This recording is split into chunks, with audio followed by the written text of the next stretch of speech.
"Don't touch me, you stupid black girl." The sentence didn't just land. It echoed, sharp and out of place, slicing clean through the low hum of jazz and the quiet clink of crystal glasses inside the private dining room on the 42nd floor. For a moment time hesitated. Forks hovered mid-air. Conversations dissolved into silence.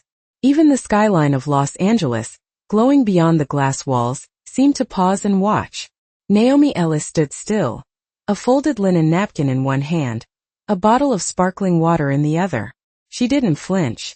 She didn't respond. She simply breathed slow and steady, as if the words had passed through her before and found no place to stay. Across from her, Charles Drake adjusted his cufflinks like nothing had happened, like the room still belonged to him, like every person at that table was just another piece on a board he had already won. And maybe until that moment he had. The dinner wasn't just dinner. It was a $3.5 billion deal sitting quietly between rare steaks and imported wine. A merger that would reshape two industries and cement Charles as one of the most powerful CEOs in the country. Investors had flown in from New York, Chicago, even London, all gathered under soft amber lighting and polished marble to witness what was supposed to be inevitable. At the center of it all sat Elliot Strauss, the man whose signature could turn ambition into reality. He hadn't spoken much all evening. He didn't need to. Power like his didn't announce itself. It waited. Naomi moved through the room the way she always did. Precise, invisible, efficient. She noticed everything. The way Charles never once said thank you. The way some guests smiled without looking at her. The way others didn't see her at all. She had learned long ago that silence could be armor. That being underestimated could be a kind of freedom.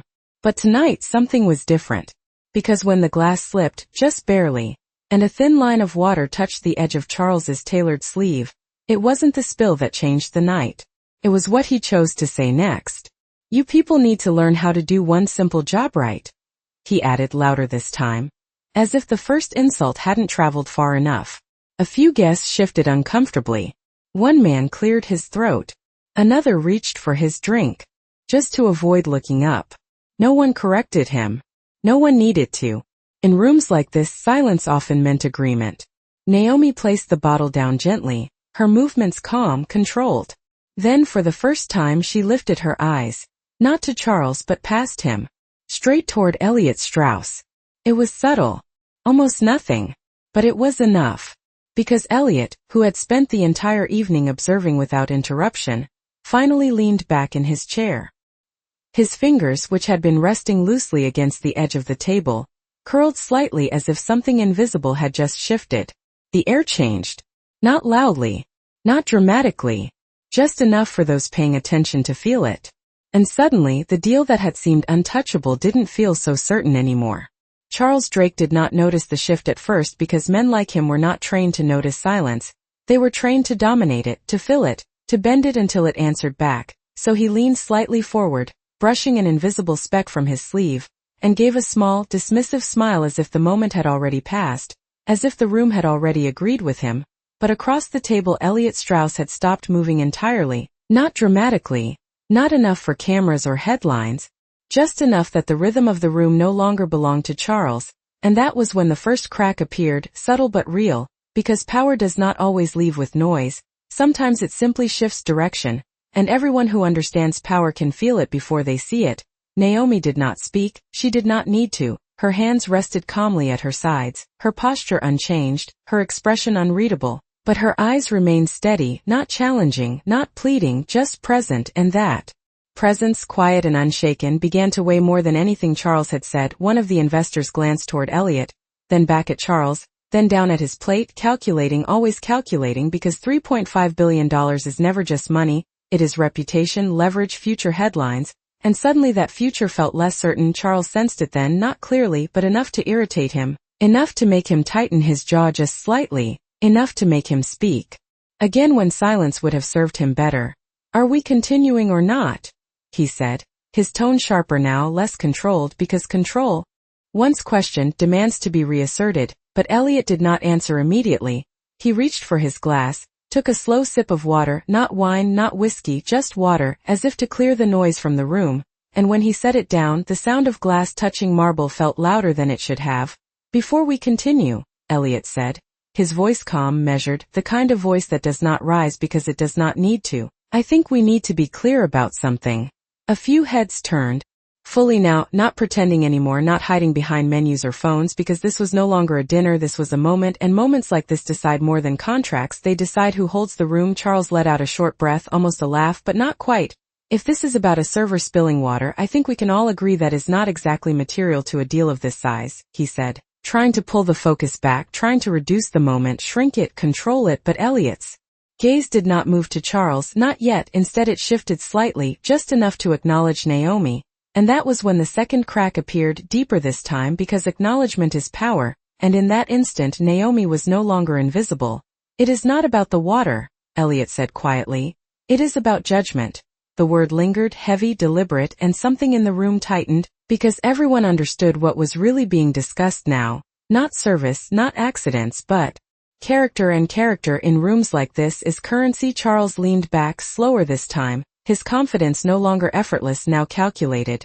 With all due respect, Elliot, we are here to finalize a deal, not debate manners, he replied, but even as he spoke, he could feel it, the attention shifting, the balance tilting, the certainty slipping just out of reach, and Naomi, still silent, still composed, stood at the center of it all without moving an inch, because sometimes the most powerful thing in a room is not the loudest voice, but the one that does not need to speak at all. Charles Drake felt it now, clearly, unmistakably, the shift he could not control, the kind that does not come from numbers or contracts but from something far more dangerous, perception, and for the first time that night his confidence was no longer effortless, it was forced, constructed, held together by habit rather than certainty. He leaned forward slightly, placing both hands on the table as if grounding himself in something solid, something familiar. We are not here to analyze personalities, he said, slower this time, choosing each word carefully. We are here to close a deal that benefits everyone in this room. And for a second it almost worked. A few heads nodded, not in agreement, but in relief, because returning to business meant returning to safety. But Elliot Strauss did not nod. He did not move, he simply watched, and when a man like that watches, the room waits. Naomi remained exactly where she was, still holding nothing, doing nothing, yet somehow becoming the center of gravity. And it was in that stillness that the truth began to surface, not loudly, not dramatically, but undeniably. Elliot's fingers tapped once against the table, soft, deliberate, like a signal. Only a few could hear. A deal of this size, he said calmly, is not just about projections and margins. His eyes finally moved, not quickly, not sharply, but with intention, landing first on Charles, then briefly on Naomi, then back again. It is about who we are choosing to stand beside when things are no longer perfect. The sentence hung there, heavier than any number that had been mentioned all evening, because everyone in that room understood what he meant. Deals are easy when everything goes right, but character reveals itself when something small goes wrong, like a glass of water, like a single sentence spoken without thought. Charles let out a breath through his nose, a controlled exhale that carried just enough irritation to betray him. With all due respect, Elliot, you are making this something it is not, he replied, but even as he spoke, his voice had lost something, a sharpness, a certainty, the invisible edge that had carried him through countless negotiations. And people noticed, they always notice when power begins to thin. One of the investors shifted in his seat, another quietly set his fork down. No one was eating anymore, no one was pretending this was still dinner. This was evaluation now, not of the deal, but of the man leading it. Naomi's presence lingered in the room like a question no one had expected to answer, and that question was simple: what happens when the person who holds the most power reveals the least control? Elliot leaned back slightly, not retreating, but settling into the moment as if he had already reached a conclusion. I have spent 30 years investing in people, he continued, his tone unchanged, steady, almost conversational. And I have learned that how someone treats a person who cannot affect their outcome tells me everything about how they will handle the ones who can. Silence followed, not empty but full, dense, undeniable. And in that silence Charles Drake understood something he had never needed to consider before. That the deal was no longer about numbers, it was about him. And for the first time in a long time, he was not the one in control of the outcome. Charles Drake felt the weight of every eye in the room now. Not as admiration, not as respect, but as evaluation, the kind that strips away titles and leaves only truth behind. And for a man who had built his entire empire on control, this was unfamiliar ground, unstable, unpredictable. He shifted in his seat, adjusting his posture as if a better angle could restore what had already begun to slip. "Let us not overcomplicate this," he said, forcing a calm that did not fully belong to him anymore. "We are discussing a business agreement, not a philosophy lesson." But the words landed softer than he intended because the room had already moved past that point. They were no longer deciding whether the deal made sense, they were deciding whether he did. Elliot Strauss watched him for a moment longer, not with anger, not even with disappointment, but with something far more final: clarity. And when clarity settles in a room like this, outcomes follow quickly. "That is exactly the point," Elliot replied, his voice steady, grounded. "Business is never just business." He paused briefly, letting the silence do the work for him. "It is always a reflection of the people behind it." A quiet ripple moved through the table, subtle shifts, glances exchanged, decisions forming without being spoken. One investor leaned back, folding his hands. Another looked toward the window as if recalculating something far beyond the skyline. Charles noticed all of it, every small movement, every signal, that something irreversible was unfolding, and for the first time that night, he realized he was no longer leading the conversation, he was reacting to it. "Are we seriously reconsidering a $3.5 billion deal over a misunderstanding?" he asked, this time the edge in his voice impossible to hide, because when control fades, urgency replaces it. But Elliot did not match his urgency. He did not raise his voice. He simply nodded once, slowly, as if confirming something already decided. "It is not the misunderstanding," he said. "It is what the misunderstanding revealed." The words settled into the room with a quiet finality that no one challenged. Naomi remained still, her presence unchanged, but now unmistakable, no longer background, no longer overlooked. She had become the moment itself, not by speaking, not by reacting, but by existing in a way that forced everyone else to reveal who they were. Charles looked at her then, truly looked, not as a server, not as an inconvenience, but as the center of a consequence he could not reverse. And in that glance, something unspoken passed, not accusation, not victory, just truth, and that truth was heavier than any contract on the table. Elliot reached for the folder in front of him, the one that held the final agreement, the signatures waiting, the future outlined in clean, precise language. He closed it gently, not abruptly, not dramatically, just a quiet motion that echoed louder than any decision announced out loud. "I think we are done here," he said, and with that, the room shifted completely, chairs moved. Conversations began in hushed tones, the kind people use when they know they have just witnessed something important, something irreversible. And Charles Drake, who had walked into that room expecting to leave with everything, sat there for a second longer than necessary, realizing that in a single moment, without a single raised voice, he had lost far more than a deal. The room did not erupt, it unraveled slowly, quietly, the kind of unraveling that happens when people realize they have just witnessed a line being crossed that cannot be uncrossed. Chairs slid back against marble floors with a soft scrape, glasses were set down half full, conversations resumed but only in fragments, low voices, careful tones, because no one wanted to be the loudest sound in a moment like this. Elliot Strauss stood first. Not in a rush, not with drama, just a simple, deliberate motion, the kind that signals finality, without needing to announce it, and one by one the others followed, not because they were told to, but because the decision had already been made, not just by Elliot, but by the room itself. Charles Drake remained seated for a second longer, his hands resting flat on the table, fingers spread slightly as if trying to hold on to something that was no longer there. His mind moved quickly now, faster than before, calculating, replaying, searching for a point where this could still be recovered. But there was none, because moments like this do not offer second drafts, they offer consequences. He stood up finally, smoothing his jacket, reclaiming posture if not control. "Elliot," he said, his voice measured again, controlled, as if control alone could still repair what had been lost. "We can resolve this, there is no reason to walk away from something this significant over a single exchange." But Elliot did not stop walking. He paused just enough to turn slightly, not fully, just enough to acknowledge the words without accepting them.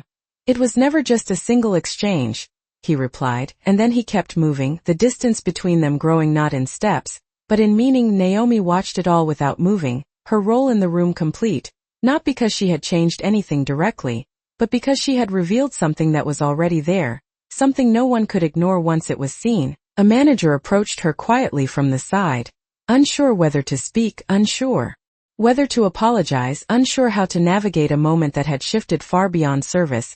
But Naomi simply gave a small nod, calm, composed, as if to say there was nothing to fix, because some things are not mistakes, they are truths, and truths do not require correction, they require recognition. Around the room, a few guests glanced at her differently now, not with pity, not with discomfort, but with something closer to respect. The kind that arrives late but stays longer. Charles noticed that too, and that was when the reality settled in completely, not just that he had lost the deal but that he had lost the room, and losing the room meant losing the story that would be told after tonight, because rooms like this do not forget, they remember. In headlines, in phone calls, in quiet conversations that shape futures. He exhaled slowly, a controlled breath that carried more weight than before, then turned slightly, his gaze landing on Naomi for a second time, longer this time, searching perhaps for something to say, something to restore balance. But there was nothing left that would sound like power, only words that would sound like consequence. And for the first time in a long time, Charles Drake understood that power was not something you owned, it was something you held, and in one careless moment, he had let it go. The elevator doors closed with a soft, almost polite sound, sealing the moment behind polished steel and quiet reflections, and inside that silence Charles Drake finally stood alone with something he had avoided for years. Not competition, not negotiation, but consequence. He stared at his own reflection in the mirrored wall, adjusting his tie out of instinct rather than necessity, because habits remain even when control does not. His phone buzzed once in his pocket, then again.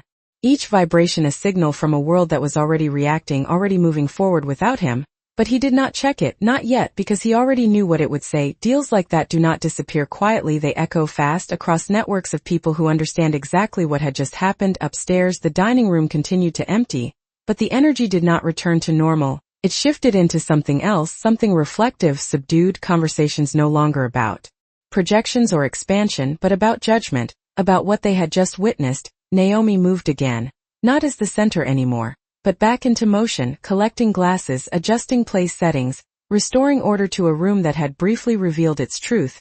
Her movements were the same as before, precise, steady, unchanged. But the way people looked at her had shifted, subtle but undeniable. A man who had not acknowledged her earlier now stepped slightly aside to give her space. Another offered a quiet thank you as she cleared his table. Small things, almost invisible but real, because respect often arrives in quiet ways. The manager approached her once more, this time with less hesitation, his voice lower, careful. "Are you all right?" he asked, not out of protocol, but out of recognition. Naomi nodded gently. "I am fine," she replied, her voice calm, even. The kind of voice that carries no need for validation, because she had not lost anything.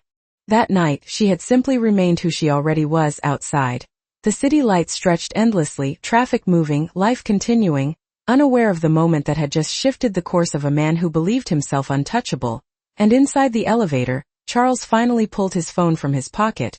The screen lit up with messages, missed calls, notifications stacking faster than he could read them. One headline preview caught his eye, just a fragment but enough. Investor dinner. Fallout raises questions about leadership. He stared at it for a second longer than necessary, then locked the screen without opening it, because some truths do not need confirmation. They are already understood. The elevator reached the ground floor with a quiet chime, the doors opened, and the world outside looked exactly the same, but for Charles Drake it was not, because power had shifted, not taken, not stolen, but lost, in a single moment that could not be undone. And somewhere above, in a room now nearly empty, Naomi Ellis finished setting the final glass in place, her reflection briefly visible in its surface, calm, steady, unchanged, because she had never needed the room to see her in order to know who she was. Morning did not wait for anyone, not for reflection, not for regret. It arrived the same way it always did, steady, indifferent, sunlight spilling across glass towers and polished streets as if nothing had changed.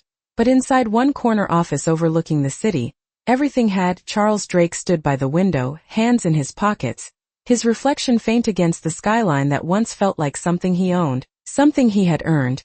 His phone rested on the desk behind him, screen lighting up again and again, each notification a quiet reminder that the story had already begun to spread.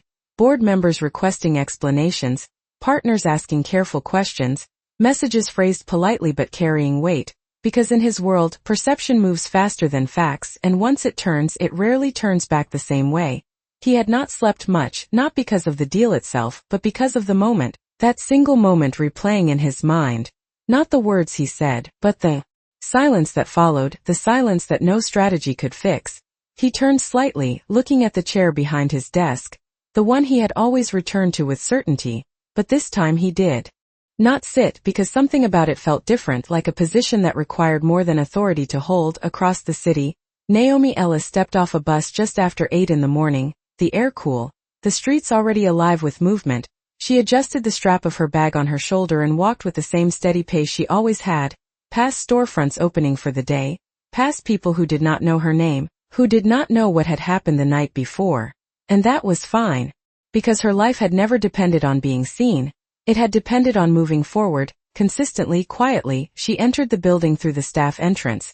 The same way she always did, no spotlight, no announcement, just routine inside. A few co-workers glanced at her a little longer than usual, not staring, just noticing, as if something about her had shifted, even if they could not explain it. One of them offered a small smile. Another nodded in passing, and Naomi returned both with the same calm expression she always carried, because nothing about her had changed, only the way others now understood her presence. Later that morning, in a conference room miles away, Elliot Strauss sat at the head of a long table, reviewing documents, his team waiting quietly as he turned a page. His decision from the night before already shaping new directions, new conversations, new opportunities, because when one door closes in a world like his, another opens, but not for everyone. He paused briefly, his pen resting against the paper, not out of hesitation but reflection, because he had seen something rare, not in the loss of a deal, but in the clarity of a moment, the kind that reveals more than months of negotiation ever could. Back in his office, Charles finally sat down, the chair accepting him, but not the same way it had before. He picked up his phone, unlocking it this time, not to avoid what was there, but to face it, because ignoring it would not change what had already been set in motion. And as he scrolled through the messages, the headlines, the questions, he understood something that no business school had ever taught him, that power is not defined by how many people answer to you, but by how you treat the ones who do not have to. And somewhere across the city, Naomi Ellis tied her apron, preparing for another shift, not because she needed redemption, not because she needed recognition, but because she had always known her value, even when the room did not. By midday, the story had already outgrown the room where it began, moving through offices, across screens, into conversations that carried more weight than any formal announcement ever could, not because it was loud, but because it was precise, a single moment distilled into a question people could not ignore. What does leadership look like when no one is watching, and more importantly, what happens when everyone suddenly is? In boardrooms across the city, Charles Drake's name was no longer spoken with certainty. It was spoken with caution, measured, evaluated, not dismissed, but no longer untouchable. And in his office, that shift felt heavier than any financial loss, because numbers can be rebuilt, but trust, once questioned, becomes something entirely different.